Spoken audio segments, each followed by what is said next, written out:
So, welcome. I'm Amber Walton. I'm a doctoral student at Syracuse University in Instructional Design, Development, and Evaluation, and I'm a teaching assistant for IDE 632, Instructional Design and Development 2. I want to introduce you today to Dr. Yuri Pavlov, who is a graduate of Syracuse University's ADDIE doctoral program. He is originally from Belarus and currently works at the Center for Online and Digital Learning at Syracuse University. Dr. Pavlov, would you please tell us about your current working context? Thank you so much, Amber. It's a pleasure to be here. So I am currently an instructional designer at the Center for Online and Digital Learning, CODL, or CODL as we call it. And what we currently do is we help instructors, faculty developers design their online courses. And the way it works usually is that we have a team, functional teams of a video editor, a video producer, quality assurance specialist, course builder, and a graphic designer. And so we work together. So we're trying to bring to fruition the vision of the course that instructors have and when they come to work with us. Excellent, thank you. You have told me that you've recently worked on a model in your organization. So why do you need a model? Yeah, well, the biggest reason we need models for anything in life is to try to solve a practical problem. And which means that at some point our organization came to a stumbling spot. We needed to figure out what exactly we do. And originally we were thinking that we are doing the steps of the ADDIE process.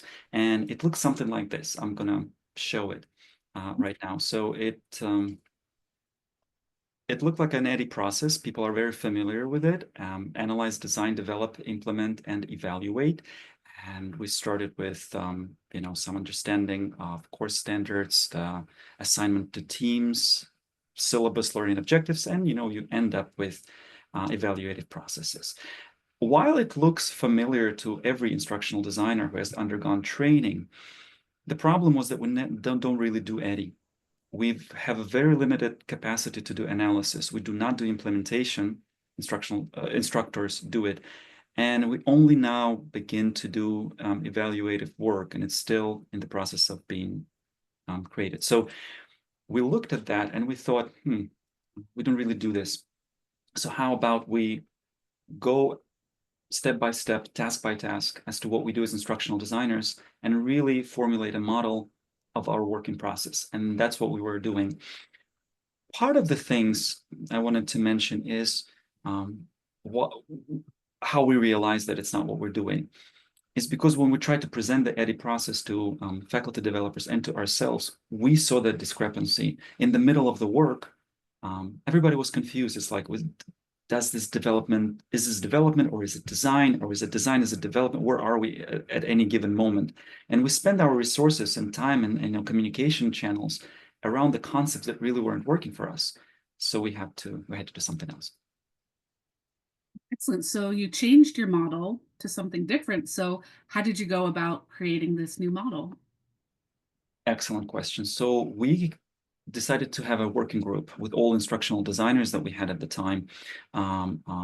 We gathered, and our executive director came, and we all discussed that we need to do something else. We need to have a documented process that really reflects what we do, not reflecting the theory of instructional design or the generic process that's being used, reflected by ADDIE. So we got the permission. It took us 4 months of our working group to work on this project. What we did, we literally spelled out tasks that we do in the process of creating a course. So if the problem is a non-existent course or the course that needs to be rebuilt, maybe there's a previous version of the course, what exactly do we do? And given that, we outlined it, and so we created a different model. Interesting. So can you share a little bit about what this model looks like? Absolutely, I'll be happy to. The only caveat we need to say, it's a working model. Maybe a year from now, it will look a little bit different, but this is what it currently looks like. So I am sharing my screen, and please let me know if you are able to see it. Yes, thank you. Great. So the model is called CODL model. We chose the name because it rhymes. The name of our organization is CODL, Center for Online and Digital Learning, and it has 3 phases. preparation, iteration, and completion. And so it looks relatively simple. Below each of these stages, we have those tasks that we agreed on as a working team of instructional designers, what exactly that we do in each stage. So the leftmost column is the preparation column. So we initiate the course creation. We analyze faculty developers' readiness for course creation. We examine existing materials. We do initial meetings with the faculty developer, and then we create the project management plan. That is our preparation phase. Then comes the iteration phase, and it has many, around 13 steps or 13 tasks rather, that we do. Some of them are sequential, some of them happen at the same time with other tasks. And finally, there's a completion phase, which is relatively short. We have a handoff meeting with the faculty developer. We deliver the course to all stakeholders, which is not only our organization and the instructor, it's also the leadership of the school to which we belong. We officially close the project within CODL, and then we debrief and reflect on the lessons learned from the course development. So looking at it, we have preparation, iteration, completion. Iteration has this, rotating arrows. So we do design, development, review, and then we repeat. And then we repeat until we are satisfied with the process. So this is what the model looks like.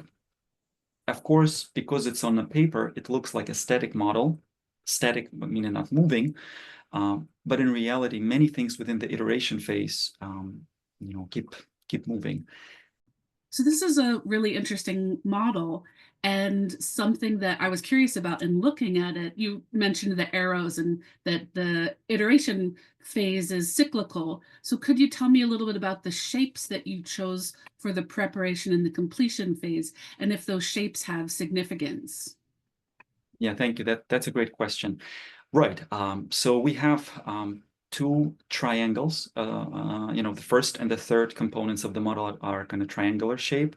The middle piece is the cyclical reflection. So you were right. The iteration phase, just because it's very iterative. We cannot design, develop, and then move on. We have to review it, and then we need to improve it. So that's kind of the representation of this. It's not one time. That doesn't represent a one-time intervention. So the preparation and completion, the major idea here is we kind of start big and we have to narrow it down so much or so little, if you will, so that we can actually start the design development. So in the preparation phase, you have abundance of information, have abundance of material to work with. So what we try to do, we try to pick and choose those elements that will really help us in the design of the course. So some things can be useful and important, and some other things, certain things we, cannot control. Same thing with completion. At the completion phase, we have so much, to deliver, to put into all the folders, put online, make this extensive documentation, and then with this handoff meeting and final email with the course delivery, that kind of closes. So the idea of closing, it boils down to this one point. And so we're done, and that means the completion of the project. So you can see it goes from left to right. So in the way we develop courses is we develop a course with this iteration phase, and when we complete it, we truly complete it. We do not maintain the course when it's implemented. We do not really do evaluation at this point in time. Professors, faculty developers can come back to us in 3 years to redo the course, or in 6 years to completely rebuild the course. So basically, the shapes represent the idea of the scope, big to small, and then how we go about it. It's so helpful, and I think a really effective depiction of your process using visual representation. So I appreciate you explaining about that. Were there any surprises that you noticed as you were working on your model? Absolutely. It's a great question. The first very big surprise was once we had the model, everybody agreed that this is in general the big picture of what we do. If you're 10,000 feet up and you're looking at this, you kind of see what's happening. And I hope the students are able to see, well, this is how we develop courses. On the other hand, when instructional designers were looking at that, and especially in this iteration phase, a lot of the things we know just from work are not happening, sequentially. So what exactly happens with what? Some things do happen sequentially.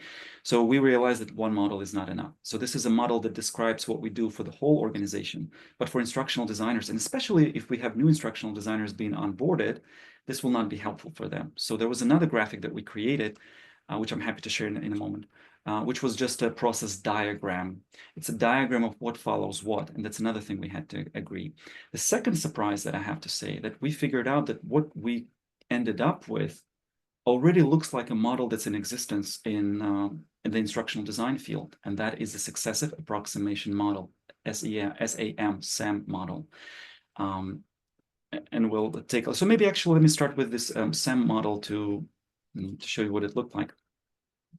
So this is SAM, successive approximation. It starts with the preparation phase, so that you get some background about the intervention, the training that you're about to develop.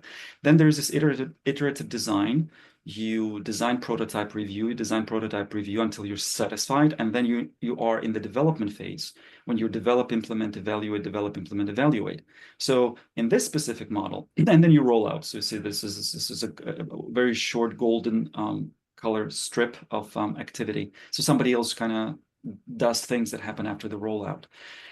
And as we build our own model, I was looking at this, and it really looks like this first two stages, the preparation stage and iteration stage for us. We use different words for this. We use design, develop, and probably review. So one word was different. We don't really do development because for us, design and development happen at the same time. So that's the difference with the SAM model. But that was pretty close. Let me show you the process diagram that we have, and which explains a little bit further the differences we had with the SAM model. So again, we have preparation. One block, the upper block is preparation, middle block is iteration, and the last block is completion.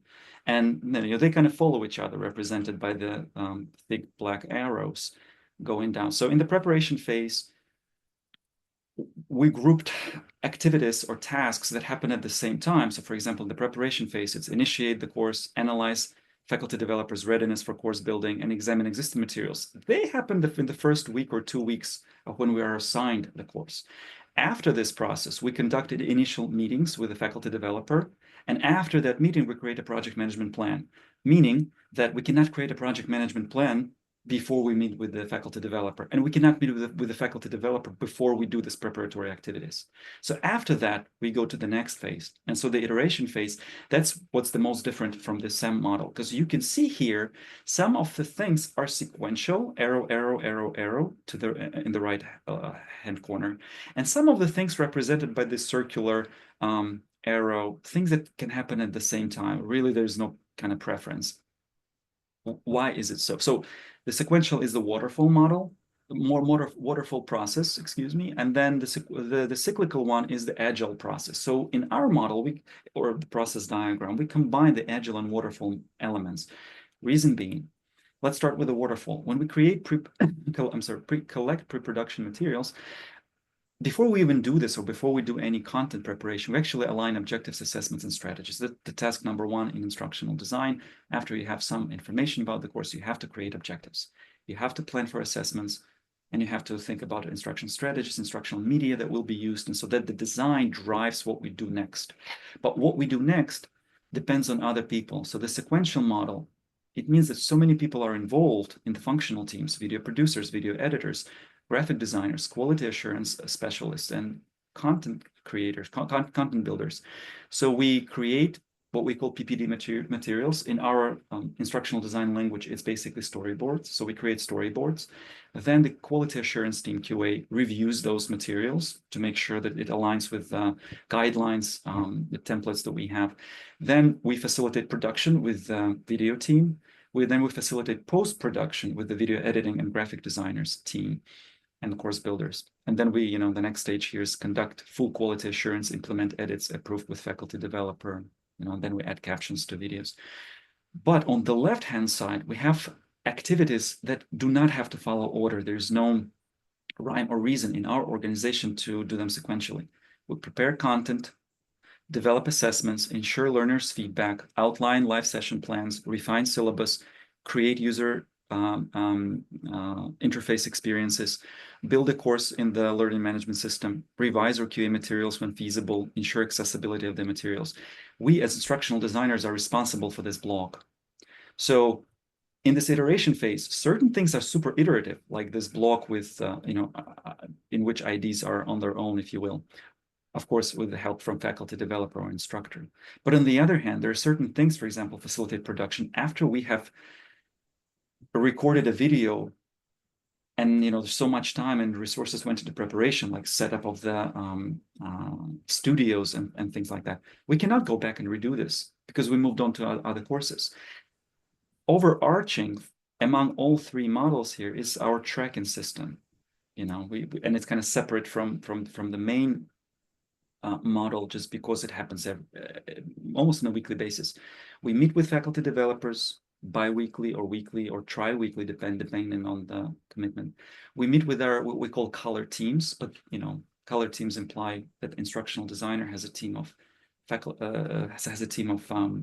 course builder, a graphic designer, a video producer, and a video editor. And then we report to project managers and to leaderships, so that happens.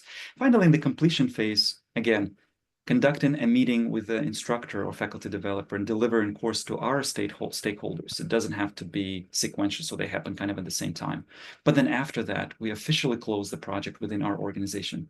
And then we meet with our color team to debrief and reflect on what we learned by developing this course, what obstacles we encountered, certain things we want to avoid in the future. So kind of that's the process diagram that helps see that when we design, it's not just, this nice, beautiful model that we had, but it has its own internal logic. Again, let me come back to our model. This is a great 10,000 feet overview of what is happening. And these are the tasks that all of us do as instructional designers and other teams. But what follows what, the waterfall versus agile, we need this other graphic to be representative so that it's more clear for everybody else. Amber, I'm giving back to you. That's really helpful, I think, to see not only, like you said, the 10,000 foot perspective, but also that sequential and iterative process.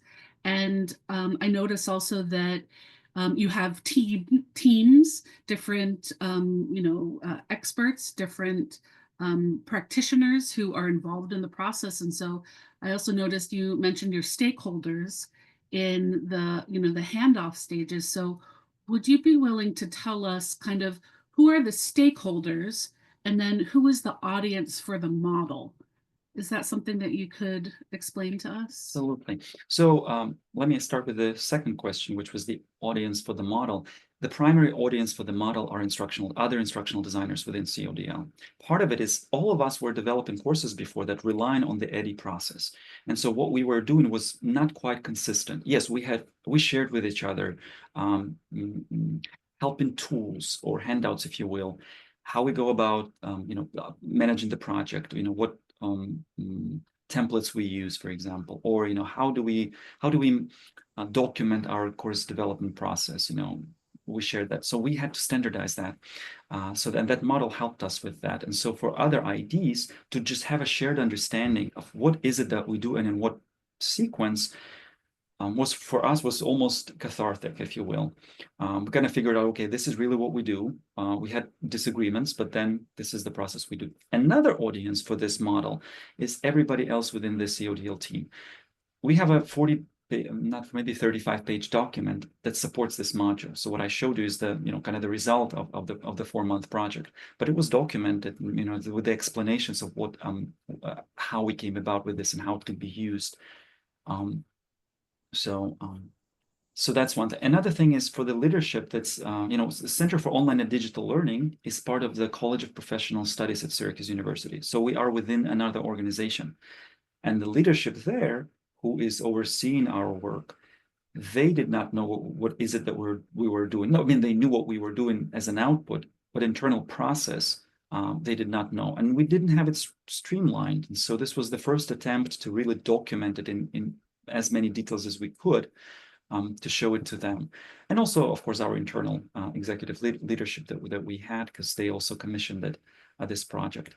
So that's the audience for the model, basically other IDs. Mm-hmm. Another thing that we did, a side note, we also, when we started the first meeting with the instructors, we showed them the ADDIE process. And when we explained, hey, the design development phase, takes around 3 months. We'll have to have everything from you in 3 months. But now we also realize, and you know, our kind of argument was, you know, all the other time that we have on this project, we'll be doing this analysis, implementation, evaluation. But in truth, we don't do analysis, implementation, evaluation. So we should kind of stop doing this. So with this model, we're going to be using this model in the very first initial kickoff meeting with faculty developers in the future to be saying to them, well, this is what we're doing. You know, you're part of the big process. You're in the preparation, and you're actually, as a faculty developer, you're part of all three steps. Most of it, obviously, in the iteration phase. We still have 3 months, the most, for you to submit materials, but you need to understand what we do and the reason why we sometimes are less flexible than everybody else would like to be. So it's a communication tool for a lot of people. Although I'll have to piggyback, summary is primary audience is instructional designers. We have to, first of all, know what we do and in what order, because other functional units are dependent on this work. Your question was, the first question was about leadership and who is it, the stakeholders, right? So the stakeholders in general, the work that we do. First of all, it's obviously the students. Instructional designers always kind of student best champions. We have to act as if we are students while we develop the course. If something is not clear, we have to get after the faculty developers, instructors, and get this information from them. Be it resistance, be it not resistance. If it's not clear, it is my job specifically to suggest an alternative and say, hey, this is what we have. Here's what I'm suggesting. It's going to be better for these reasons. You always have to explain the reasoning, because nobody just likes the kind of the ready-made solutions. Because sometimes your solutions may not be the best, but the reasoning that goes into it can spawn thinking on the instructor's side. By the way, which I'll give you a negative example. There was there is a course I'm working on. It's a law course, and I suggested for a video recorded lecture to add a few interactions in the Play Pause It tool for Blackboard. I thought, let me do this, because asking for permission, I thought, when people don't know what I'm talking about, it's going to be easy for them to say no. So I developed the interactions and the specific questions just to reinforce student learning and reinforce concepts of the case that was under discussion. And eventually the instructor said, no, I don't want any of that. Thank you. So as much as you would believe about my hurt feelings, it doesn't have to throw you off. It's more like, okay, I did my best. At the end of the day, it's the faculty developers course. We have to give them the freedom. We don't overpower faculty developers. We don't intimidate them with instructional design, because the more you do this, the more they have this resistance, frankly. But a positive example I'll give you, a lot of the things I suggested with another course were accepted 100%. Specifically, there were video recorded lectures, a roundtable discussion, student on the street videos. And that was a course for a Newhouse Communication School.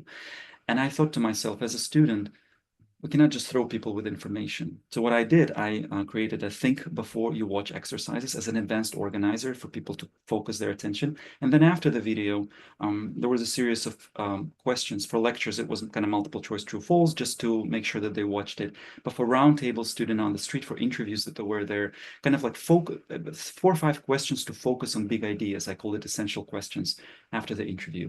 And the instructor was so happy about this, but it didn't instruct this instructor to do it on their own. So, but I had to show that this can be done with this content, and it can actually facilitate student learning, by kind of pointing what exactly students need to focus on in the interview. I mean, that helps students think about more and get more from this materials. So those are the examples. So stakeholders, the audience, students. Also, our audience is the faculty developer, because when they come, of course, everybody kind of knows what to do with Blackboard, but there are certain features that are often underutilized. And especially novel features that we're still exploring with using AI, for example, in use of the discussions. With these things, we try to propose and say, hey, this is what it may look like. Would you like to play around?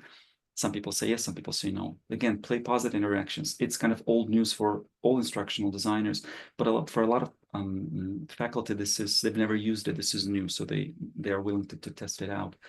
And a lot of it, faculty developers don't realize that we need extensive documentation. Any activity that we suggest doing, they have to tie back to learning objectives. And so there was an example of when there was an activity, and I got back to this instructor and I said, hey, it really doesn't make sense in the context of this course. You're like, what do you mean? What do you know about this course? And I didn't, because it was a course in digital automation.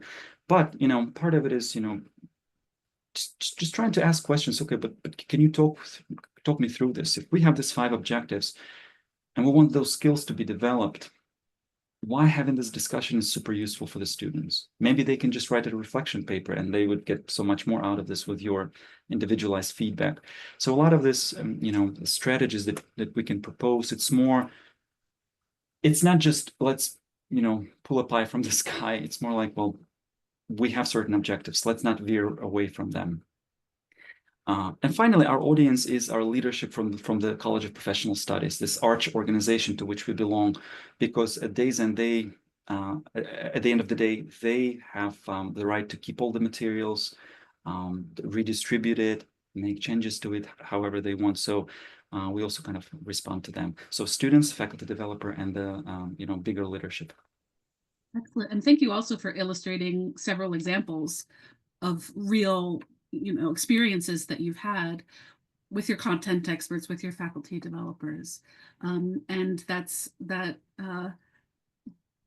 also, I appreciate that you are helping depict for us what that, as you said, 10,000 feet view of the process is, and then the steps that you take to complete that process, and then also some of the examples of the types of you know, learning activities that you've created as the part of your design.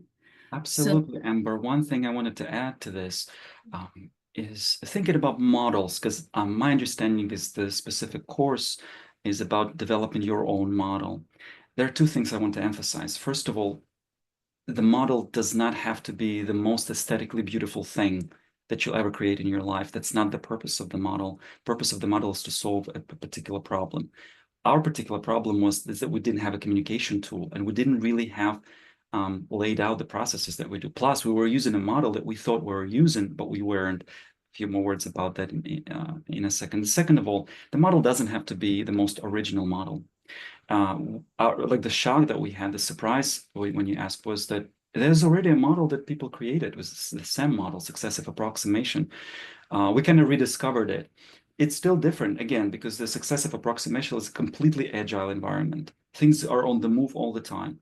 In our work, for ID, for an instructional designer, yes, things are moving all the time. But if the video recording is involved, there's a very sequential process. We just cannot go back 2 weeks later and say, hey, let's re-record things. No, because every instructional designer has 5 to 6 courses assigned to them. So there's so many things that are, you know, happening. And so the recording studios are booked months in advance. So we cannot be doing these things.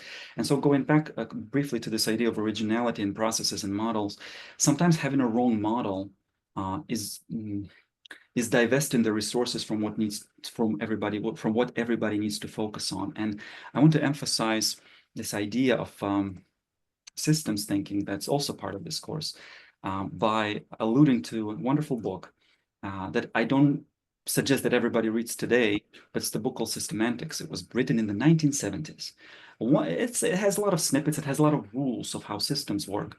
One of the rules in this book is a system never does the things that its name suggests. And that's important. And the reason it's important is because by using the ADDIE framework in our work, we kind of misled ourselves, because we had almost a cognitive dissonance. We don't really implement. We don't really do evaluation as instructional designers. Somebody else is doing this. We don't really do analysis. We have zero access to our students. So we have to rely on the instructors' thoughts and perceptions of their students. So it's almost like we kind of know that we're sort of lying to ourselves. So how to make this kind of right? To understand what system really does, you really have to go through these tasks. And so how do you create a model? You go through the specific steps or tasks that you do as an organization, or at least as your team in conjunction with other teams, and then you build something else. And so for us, I mean, the moment of clarity that we got once we had the model, I was in the room when I first suggested this draft of this model. It was almost a gasp there, because everybody recognized, yes, this is exactly what we do. We don't really do analysis. Let's not use this word. Let's use the word preparation. we don't really implement evaluate. Let's use the word completion, because we do complete a course. Kind of we hand it off. So, and then, you know, the middle part was the iteration part. Thank you so much. And I wondered if, because you, as you alluded to earlier, that this is, you know, the primary task for the IDE 632 students is to create their own instructional systems design model.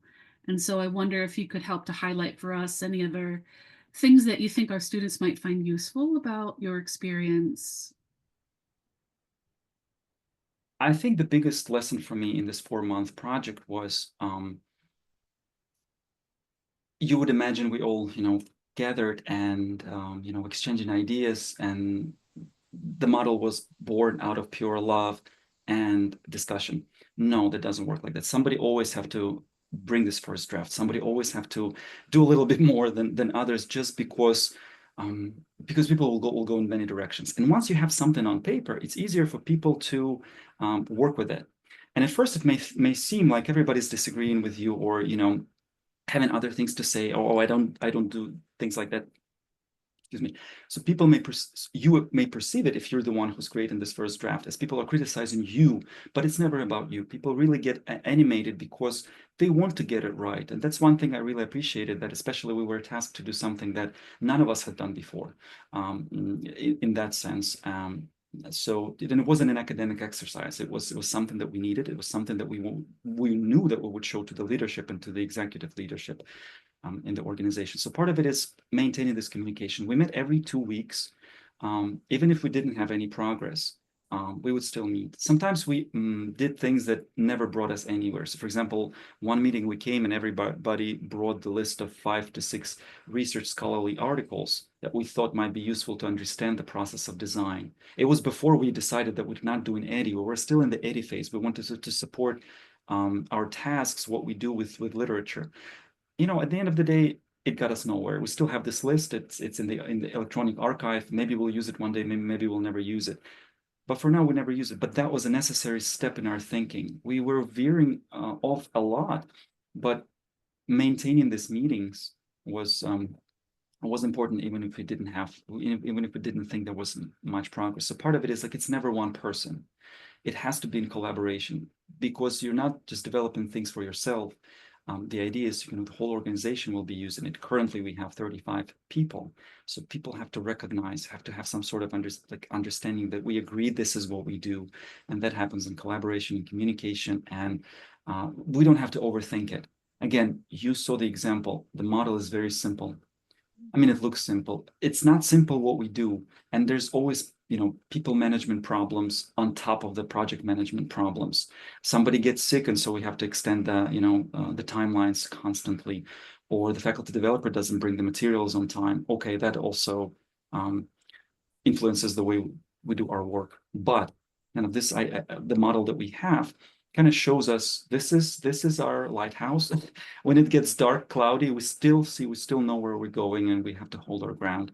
And part of it is just, if you're doing this for a real, in the real world,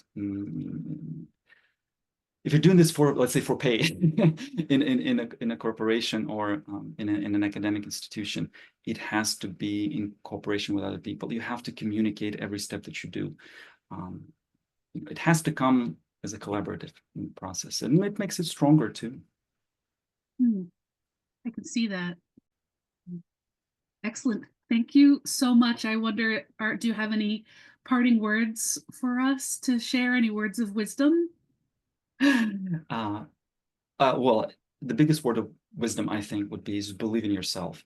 I wish you best of luck with the finishing of this course, but not just this course. If you're in the full degree program, I wish you all success in finishing it. Trust in yourself.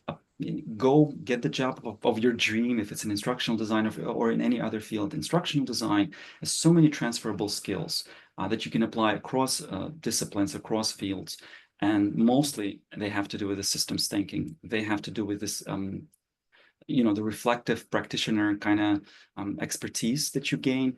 And so this course and this degree is something that's a stepping stone for you in any career. So I wish you best of luck. And I'm very grateful for this opportunity to share the experience we have in our organization. So grateful that you shared your experience with us, and also very grateful for the book recommendation. I can always count on you for the most excellent literature recommendations. That's, I think something that really, is a standout feature of who you are as a professional. So thank you for sharing that. Thank you for sharing your Amber, thank you so much. course. And if students have any questions for you, or if they want to engage further, could you tell us your email address, your contact information? Absolutely. I'll be very happy to be in touch with students if they have questions about the field. At Syracuse University email system, you can find me at ypavlov at syr.edu, ypavlov at syr.edu. I'll be happy to connect with you and that share things with you, learn from you. Thank you so much, Dr. Pavlov. Really appreciate your time and your expertise. It's my pleasure, Amber. Thanks for doing this important work. Bye-bye. Goodbye.